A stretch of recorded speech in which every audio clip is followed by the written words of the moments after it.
Hi, everybody. I'm Pratibha Agarwal. I'm an immigration attorney. I'm based outside of Washington, D.C. in Arlington, Virginia.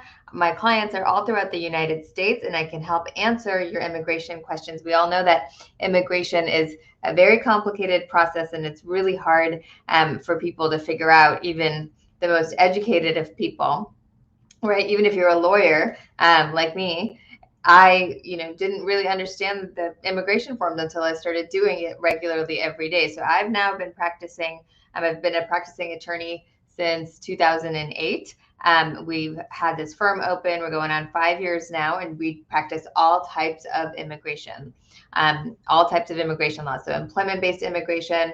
We also do humanitarian cases, which is one of our favorite types of cases to work on. And we also help with family-based green card petitions. So if you have questions about a green card, feel free to chime in here. Again, my name is Pratibha Agarwal. I am an immigration attorney, and I help clients all throughout the United States on immigration cases. And the reason I'm on here live today is to answer your immigration questions. So I'm streaming on both Facebook and on TikTok.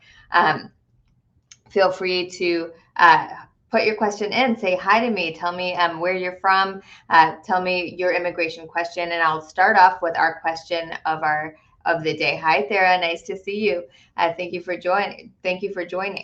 Great, so let me start off with my question of the day. We help many people in this situation where they're married to U.S. citizens or green card holders, right? What we do for them, if they qualify, of course, is we help them process their full green card right here in the United States. So many people that have entered illegally or that don't have status in the US, they are unable to process their green card in the US for one reason or another. Their spouse is refusing to help them. They're having problems in their marriage. So we help people, if they qualify, process their green card completely in the United States, even if they had an illegal entry, so long as they qualify. And they qualify usually based on problems in their marriage, right? Usually they're married to a US citizen or a green card holder. They entered illegally, and there are some issues in their marriage that we prepare an application based on abuse that will help them get a work permit in about 6 to 8 months and a green card in about 2 to 2.5 years.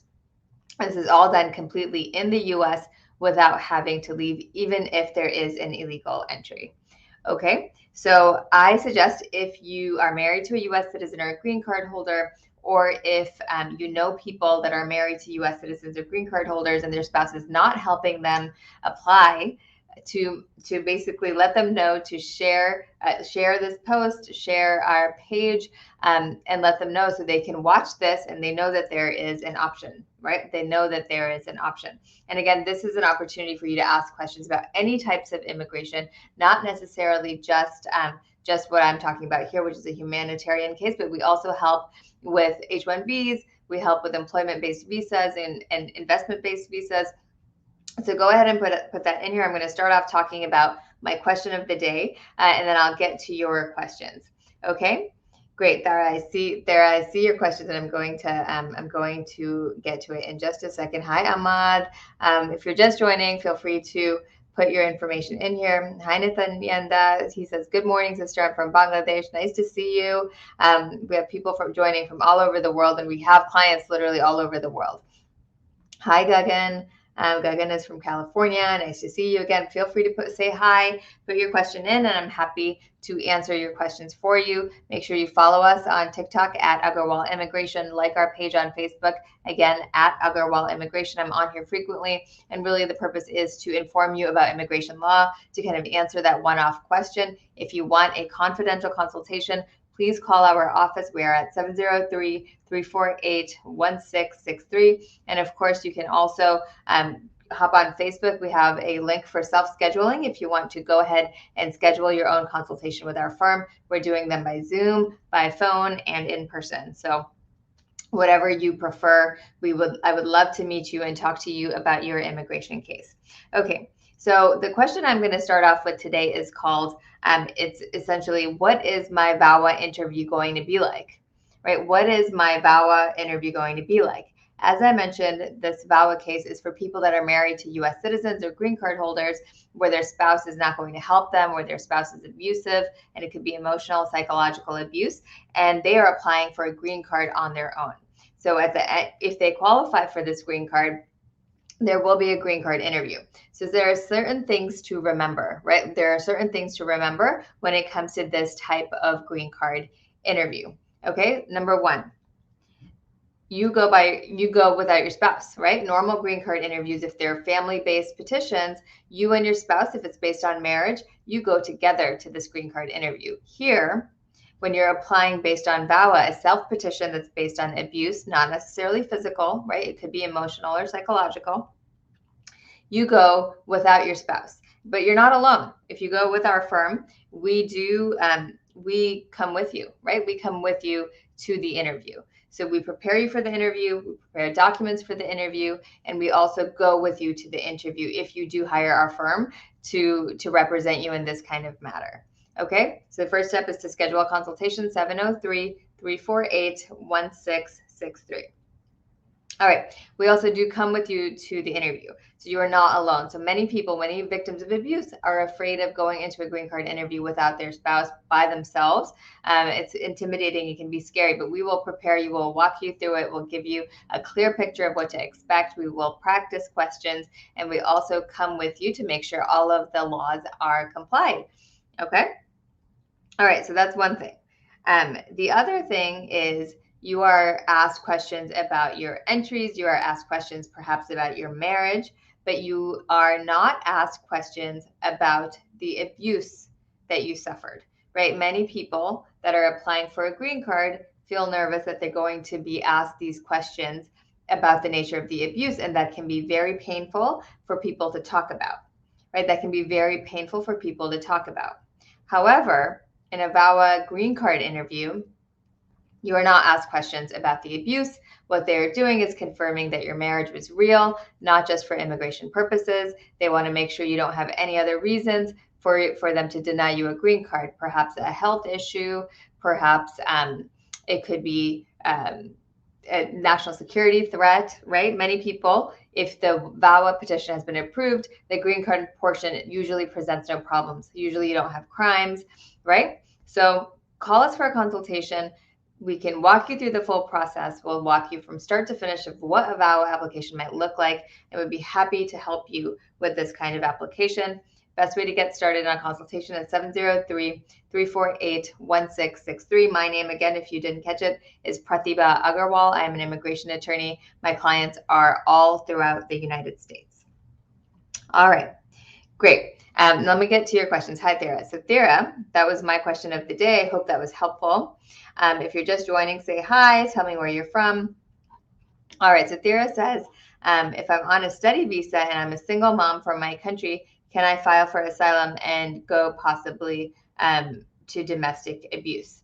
Right, so Thera, that's interesting. So if there is domestic abuse, you might be eligible for different kinds of visas, right? So asylum is if the abuse is happening in your home country and you're afraid of returning to your home country because of that. So that's how an asylum application might be framed. So yes, domestic violence does qualify. There was some litigation on that, but it does qualify because of who you are. So we'll go through, we'll discuss all of the facts related to why you might be afraid to go back to your home country. And we want to show that you are afraid and you legitimately fear domestic abuse if you were to return back to your home country. Okay, so that would be an asylum application. However, if there is domestic abuse happening here in the U.S. in your home, let's say your husband or someone else that you live with is physically harming you, you might qualify for what's called a U visa. So a U visa is for a victim of crime. So you would report that. Right, this is for a U visa. You would report that and you would comply. You would help the police in an investigation to prosecute this person if they chose to do so. Okay, so that could help you qualify for what's called a U visa. A U visa is basically permission to live here in the US. But the really cool thing about U visas is that you can apply for a green card after being on a U visa for 3 years, right? So you can, if you qualify for a U visa, you can qualify for a green card in several years.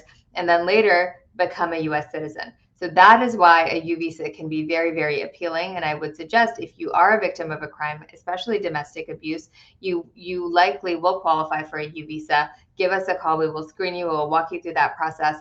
Again, the best way to reach us is 703-348-1663. If you want to go ahead and schedule a consultation right now, my office is actually closed at the moment because it's 7 o'clock Eastern time. But we open at 9 a.m. Eastern. We are open from 9 a.m. to 5 p.m. Eastern if you want to call our office, but we always return our missed calls. We always return our voicemail, so feel free to call now and leave a message, and you will definitely get a call back in the morning from my wonderful assistant, Ara, who most people love, love, love chatting with. Okay? All right, so you'll get a call back in the morning. If you want to go ahead and book yourself, since we're not open, navigate to our Facebook page. We're at Agarwal Immigration, and there is a link on the right side where you can schedule your own consultation. All right, I hope that is helpful, and I would love to see some of you tomorrow. I'm sure we have availability. All right, I hope that was helpful, Thera. Nathanyanda, I think we said hi. Hi, good morning, sister. I'm from Bangladesh. Great, we have wonderful clients from Bangladesh. I love representing clients from Bangladesh. All right. Ahmad says, hi. Hi, Ahmad. Nice to see you. Gagan says, hi, ma'am. I've applied from 2016. I'm on asylum and no interview until now. I'm not sure. Sorry, I'm losing your message here. Okay. You know, asylum was put kind of on the back burner for a long time. So it can take a long time to get an asylum interview, right? But hopefully you're getting a work permit. And if you haven't applied for one, you should apply for one. And you can just wait for, you can work. I know you want a decision, but it might not be a bad thing, right? Asylum is a really difficult case to win. Enjoy the time you have, work, and there's really no way to speed up this process. You can always submit an inquiry, but there's no way to really speed up the process. Okay. M. Thakur is saying, how much time is it going to take to get a decision on appeal? It could be about a year to a year and a half, but it depends on the case type. All right. Surinder says, hello, G. Hi, how are you? Samantha says, can I apply for asylum after being in the U.S. for 8 years? Yes. So if you've been in the U.S. for longer than 1 year, right, you're supposed to actually apply for asylum within 1 year of your arrival to the U.S. So that's the rule that is easiest. If you've been here longer and you haven't applied, you can still apply, but you have to show basically you have to show that there was some kind of extreme circumstance that prevented you from applying before. So it could be that maybe you had a mental health illness, maybe something else was happening, maybe a different situation created itself, which now makes you scared to return back to your home country. So so you have to kind of show changed circumstances and have a reason for why you didn't apply sooner. So it doesn't mean you can't apply. It just means it might be a little bit harder to get it. Okay, you can call us for a consultation, 703-348-1663. All right, Letson says, hi, Pratibha, can I transfer my nonprofit entity H-1B application to a profit entity? Thank you. That is a really good question, and I've looked into this a lot, actually. Technically, no. Technically, you're not allowed to go from a CAP exempt entity to a CAP subject entity, but there are some loopholes and some ways where you might be able to do it, right? It's not a hard and fast thing. And I would suggest, if you have the luxury to re-enter yourself in a lottery for a CAP subject application for an H-1B, but there have been cases where that's been allowed. There are several arguments to make, but that is a pretty nuanced question. I would say give us a call to schedule a consultation, and we'll be able to walk you through the regs and see if you want to take that risk. So we would evaluate kind of the positives and negatives of doing that. But the H-1B lottery is coming up. Put your name into the lottery now, and if you get selected, you don't have to worry about whether or not this transfer can occur. Okay, call us if you would like, 703-348-1663. Again, if you know people that have immigration questions, feel free to share this with them. And I'm on very frequently, and we do kind of everything under immigration, employment-based, humanitarian cases, family-based cases. So feel free to share this so people can hop on and ask questions, because we all know that it's super complicated. Hi, Rohit. Nice to see you. I'm one of my favorite fans here. Jerry says, hi, blessings. If I have a prima facie VAWA and biometrics, how long does it take to get a work permit? Congratulations. Well, the prima facie usually comes between 2 to 3 months after your application, and work permits come between, I would say, about between 6 and 8 months, right? So you're looking at, in a few months, you should expect both advance parole and hopefully your attorney or maybe you applied for advanced parole, which is travel authorization while your application is pending. So you should expect that. And you can also expect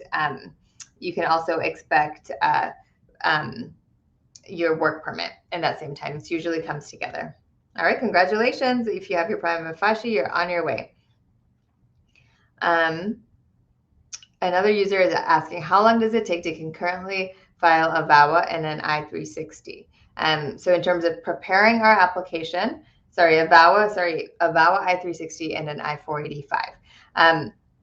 To prepare an application, for us, it takes about 2 to 3 weeks to get the entire application together, and a little bit depends on you guys and how good you are at getting us our documents. We will hound you. We call you every other day until we have everything we need. That's our process. And because we want to get this application out for you quickly. And we also know that some of you have not had status in a really long time or are really worried about your status. And so if you find a way to get you status, we want to take advantage of that and do it quickly. So for us, in terms of doing the application, it takes us between 2 and 3 weeks from the time you contact us and sign our contract to submitting the application. Okay, even sooner in some situations. In terms of getting a green card through VAWA, it takes about 2.5 years. But don't forget, you see benefits starting within 2 to 3 months, right? Because you get this prima facie determination, which is basically sort of, I call it a pre-approval of your case. They've looked at your application, they think you satisfy, what's required, but they just want to spend more time evaluating the merits of your application, right? But what they give you is protection. Within 2 to 3 months, you get protection, which means that you are allowed to be in the US while they're reviewing your application and you're protected from deportation. I just spoke with somebody today who was a victim of abuse by her spouse. She was married to a US citizen. He was incredibly, incredibly controlling.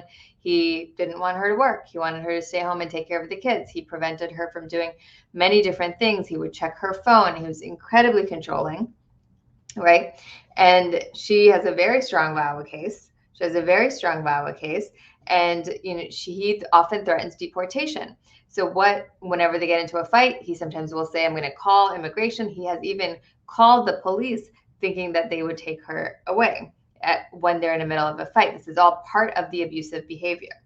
So having that determination that I just mentioned is such a huge benefit because it will protect her from deportation, right? This gives her stability. She can be with her children. She can be with her young children and know that she won't be deported at least for a good 2 years. She's protected. And at this point, people whose VAWA applications are denied are not considered a removal priority, so they will not be put into deportation at this point. Okay. All right. Weisei is saying U.S. citizen spouse was at fault for a divorce by a judge. They're divorced already due to adultery and financial abuse. Can I apply for an abuse visa? You certainly have some elements to qualify. So I would think that you should give us a call. We can ask you some more questions, but it sounds like you do have some of the elements that are required to qualify. This can be considered abuse in a marriage. Definitely adultery, definitely financial abuse is something that we often articulate in our VAWA applications. Okay. Again, this is for people who are married to U.S. citizens or green card holders and their spouse, they're having problems in their marriage, their spouse is refusing to help them, and there is abuse, emotional abuse, psychological abuse, and in this case, financial abuse as well. All right. And adultery, I would qualify as emotional abuse. Okay.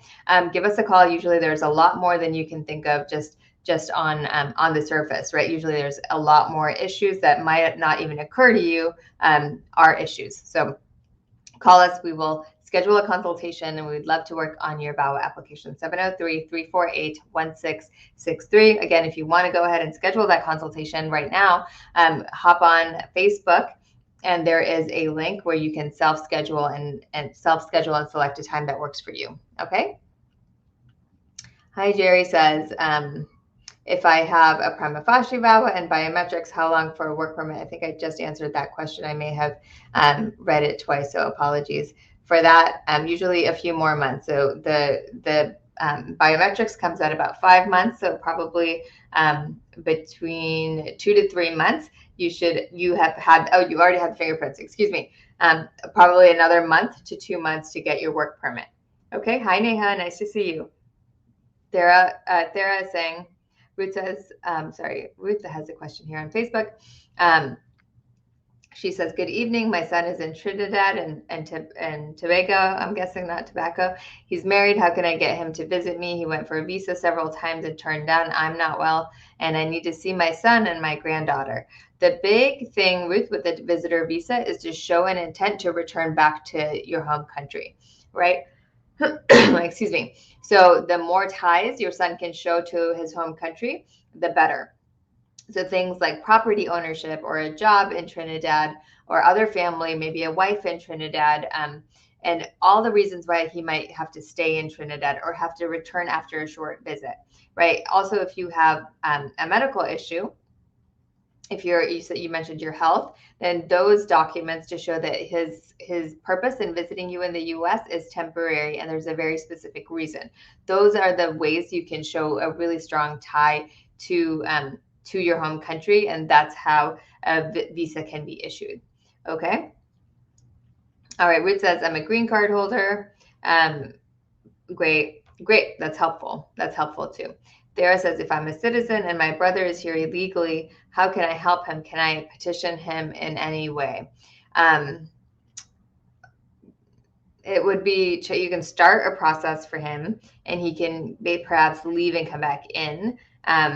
We have to also see, how did he last enter? How much time does he have here of unlawful presence? And there may be ways where he might qualify, where he might even qualify for a humanitarian way of staying here, where his illegal status or his illegal entry even would not make a difference. But really, we need to have him call us and we need to do a consultation so we can really screen him to see what he might be eligible for. All right. Again, I'm on here frequently. If you have immigration questions or if you're interested in immigration, I would encourage you to follow our page on Facebook and on TikTok. We're at Agarwal Immigration on both forums. And feel free to ask your questions. Think about them. If you want to send them to us before, you can do that too. But go ahead and put your questions on here, and I'm happy to answer them.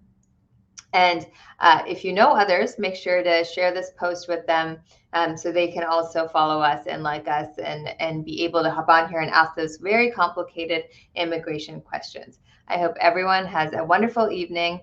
Call us again for a consultation at 703-348-1663. My name again, if you're just joining me, is Pratibha Agarwal. I'm an immigration attorney helping clients all throughout the U.S.